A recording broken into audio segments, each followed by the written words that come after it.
that unfairness builds on this idea that it's not about accountability talaga, Almar. The reason why they're going after the Vice President, it's not about that. It's all about removing her as a threat to them for the 2028 election. So at the end of the day, it's all about pamumulitika, Almar. Doon po sa tanong ko kanina, kung worth it po ba yung ginagawang impeachment trial laban sa ikalawang Pangulo, considering na nasa 600 million plus lang yung alleged na misuse na confidential funds at intelligence funds kumpara doon sa billion-billion pisong flood control projects, Doc? Well, you know, Almar at mga kababayan, the impeachment currently na nakikita natin is a complete waste of time. Sinasayang lang ng ating mga politiko, no, ng ating mga senador, ating mga congress people, ang kanilang oras dyan sa impeachment na yan. Bakit ko nasabing sinasayang nila ang kanilang oras? Ganito kasi yan, Almar, no? Malaking oras ang kailangan ginugugol ng ating mga mambabatas sa paggawa ng mga batas at mga pulisiya na magiging kapaki-pakinabang para sa mga ordinaryong mamamayan. At dahil dyan sa issue ng impeachment na yan, ay kinain na po ng kanilang oras ng itong mga impeachment na yan. Just imagine, araw-araw, actually every day. I think they're doing it 3 days a week. Monday, Tuesday, Wednesday. In fact, ngayon may impeachment trial mamaya. No? And yan ay magtutuloy-tuloy yan ayon sa estimate ng mga senador natin, no? Mga senator judges. Aabot yan baka hanggang December or January of next year. So napakaraming nasayang na oras. Makikita naman natin na kahit na anong gawin nilang pamumulitika, no, gamitin yung impeachment na yan against the Vice President, the Vice President remains to be the most popular and trusted politician sa ating bansa. So kasi ang goal talaga niyang impeachment na yan, Almar, it's not about the accountability of the Vice President. That has never been the issue. Yan yung palabas nila. Palabas nila dyan is to extract or exact accountability to the Vice President. No? Hindi po yan ang kanilang goal. The goal really is to remove Sara Duterte as a contender for the 2028 elections. So the impeachment really, it's never been about graft and corruption. It's never been about the confidential funds. Yan ang palabas nila. It's all about 2028, mga kababayan. And nakikita natin, the Vice President has been impeached twice. Twice po na-impeach. Siya lang ang natatanging opisyal ng ating bansa that has been impeached 2 times.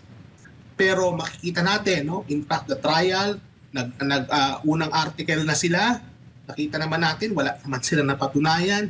Inimbita nila si NBI Director Matibag, yung mga NBI agents. Anong lumabas dun sa impeachment trial nitong nagdaang mga linggo na nalaman natin na wala lahat silang first-hand knowledge, no? Puro second-hand knowledge lang. So, dun pa lang wala na eh. And they will never have the numbers to impeach the Vice President. Kulang sila sa numero dyan. So, kung kulang naman pala sa numero, no? And yung mga testigo, walang mga personal knowledge, nagiging fishing expedition, kung nakikita natin, then this whole impeachment exercise, mga kababayan, is a complete waste of time. Na sana nagugol ng yung oras ng ating mga senador sa paggawa ng mga batas kagaya ng amendment sa rice tariffication, yung amendment sa EPIRA, yung pagre-revisit sa oil deregulation, yung sa mga issue tungkol sa buwis, no, magbabawas ng income tax. Napakaraming kailangan gawin polisiya dahil naghihirap po ang taong bayan. And yet, ang inuuna po nila is yung impeachment na yan. Ang inuuna nila is 2028, mga kababayan. Kaya ano yung sinasabi ko sa inyo kanina, no, yung umpisa, kanina, bago tayo naputol, Almar, the government right now, it is doing things that is not for you. Yung mga ginagawa nila, hindi yan para sa kapakanan ninyo, kundi para sa kanilang sariling kapakanan. Dahil obvious na obvious, mga kababayan, wala na kailang tago ngayon eh.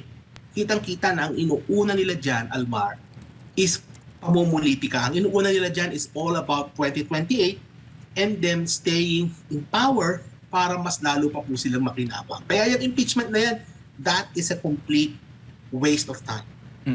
Prof, Doc, marami sa ating mga kababayan, yung mga nag-o-observe dito sa mga ginagawa nga ng ating mga leader, sinabi nila na kung nagamit ng tama ni VP Sara yung sabihin nating 600 million plus na misuse funds, parang sabi ng ating mga kababayan, parang kakunti lang yon kasi sa lawak ng scope ng trabaho ng VP ng buong bansa, national siya, parang yung 600 million plus na kung nagamit lang yun sa tama, parang para sa kanila, parang kakaunti lang po yun, Doc.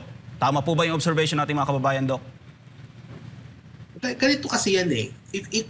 Dapat naintindihan niyo po yung konteksto ng paggastos na yan. Remember, the Vice President was a mayor of Davao City, a city that has been infested with communist insurgents and rebels and terrorists, no, yung mga lugar na yan. So, along with her father, they cleaned the city, so to speak. Nililinis nila ang Davao, and they were very successful in doing so. And what the Vice President wanted, just like her father, was to bring or scale up the model na nakita nila sa Davao para sa buong Pilipinas. Yan ang ginawa ng tatay ni Sara Duterte, si FPRRD, of which he was very successful in terms of controlling and if not eradicating itong mga NPA, itong mga terorista sa mga kanayunan. FPRRD was successful in that regard. Now, what the Vice President did, Almar, is to use the same idea within the Department of Education. Kasi nakita natin na isa ang edukasyon, no, sa pinapasukan itong mga makakaliwang grupo na nag-advocate ng armed struggle. Yan ang kanilang pinapasok nila yan, yung school system. Kaya manarapat lang na magkaroon ng mekanismo si Vice President para malaman kung saan nanggagaling itong mga threat na ito. Yan ang hindi maintindihan ng mga kalaban ni Vice President Sara Duterte. That is what they don't understand. Kaya nandun yung funds na yun, kaya meron siyang confidential funds. Because dapat intindihin din natin kung ano yung pinanggagalingan ng ating Vice President. She's coming from that experience, no, Almar.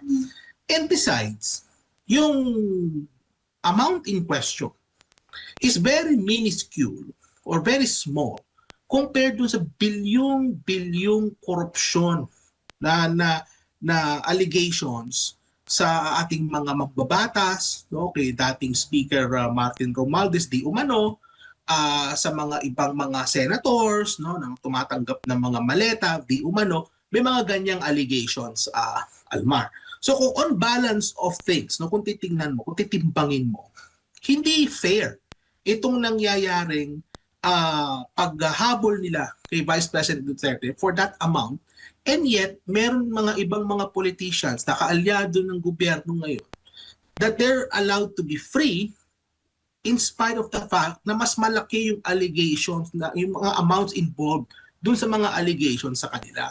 So hindi fair itong nangyayari ito. Kaya nga, that unfairness builds on this idea that it's not about accountability talaga, Almar.